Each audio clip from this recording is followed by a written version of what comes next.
Today, workers have the right to create their own ideas and thoughts in their workplaces without the government presiding over them.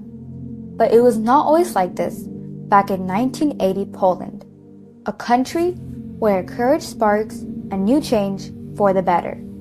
This is the story of the Solidarity movement and how it changed the lives of Polish people.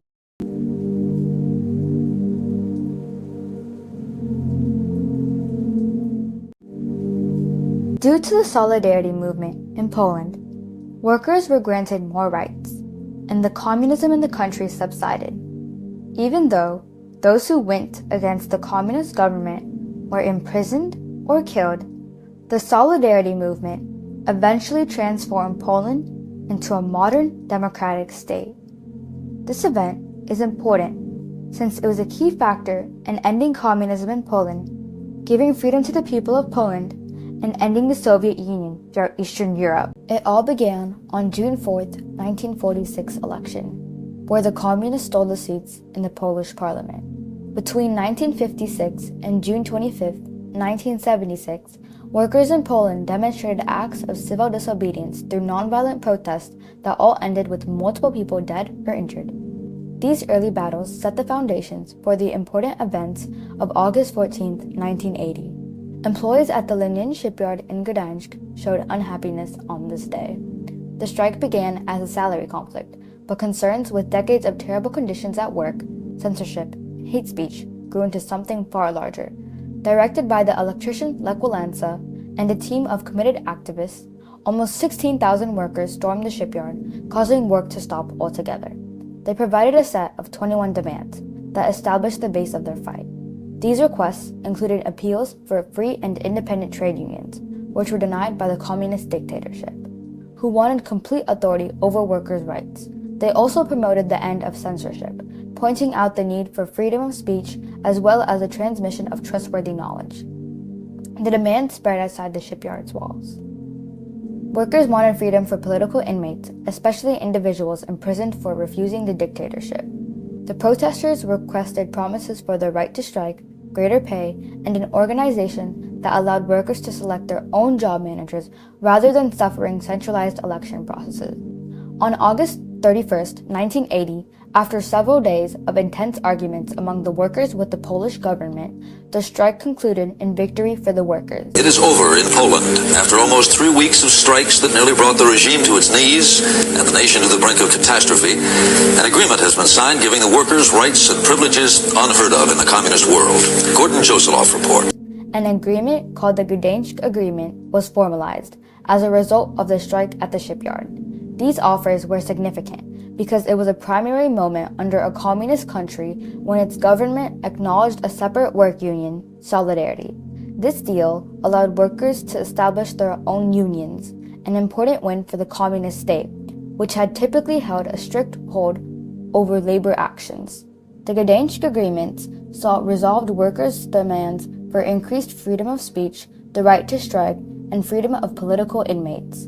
The agreements weren't considered the end to the disagreement, instead being the start of a wider movement toward both economic and political change throughout the country.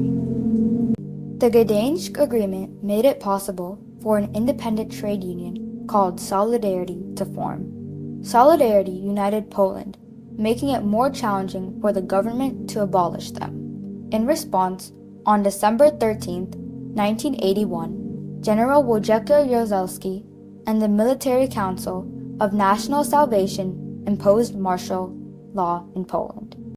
Rada Państwa w zgodzie z postanowieniami Konstytucji wprowadziła dziś o północy stan. Within martial law, government officials imposed strict rules with the goal of destroying solidarity and putting down opposition.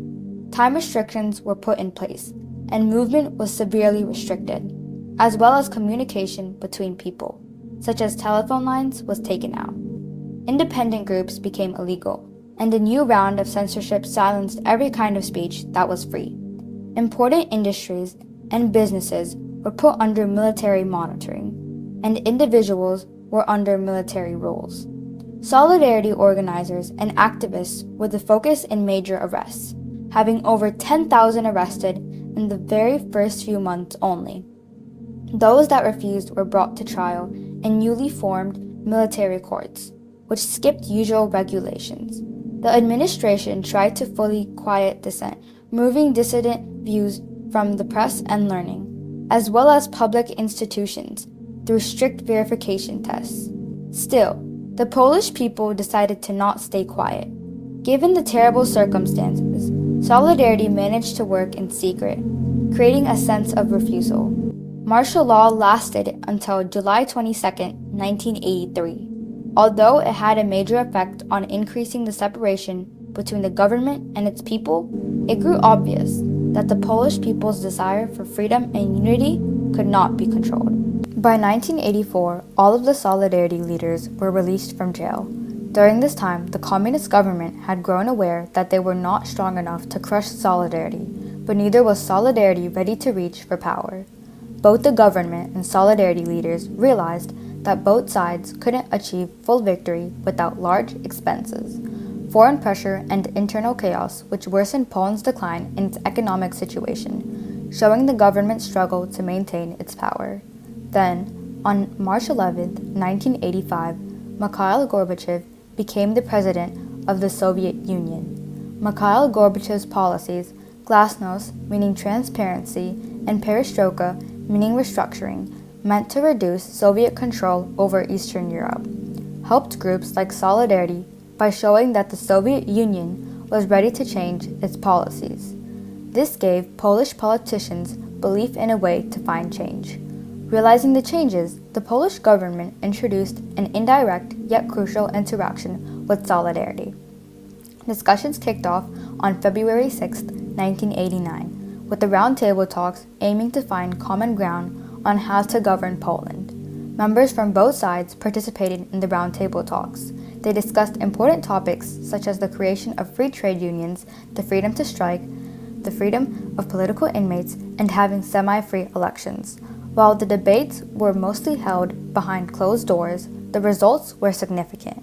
The 1989 discussions achieved a deal and agreement. The roundtable talks were key in moving Poland closer to democracy, and they were used as an example for other Eastern European countries with the same difficulties. The roundtable talks resulted in a semi-free election to be held on June 4, 1989 and June 18, 1989. These elections paved the way for democracy to flourish in Poland. For the first time in around 40 years, the Polish people had a say in the government, and they were able to deal with the communist power at the ballot box. In line with the details of the approval, 35% of the seats in the Sejm were available to non-communist individuals, while the Senate, which recovered after years of inactivity, gave 100 seats entirely for political debate. Solidarity won 160 out of 161 contested seats in the Sejm, and 92 out of 100 seats in the Senate. The results reported not only showing difficult disagreement with the communist tyranny, but also the Polish people's consistent wanting of freedom.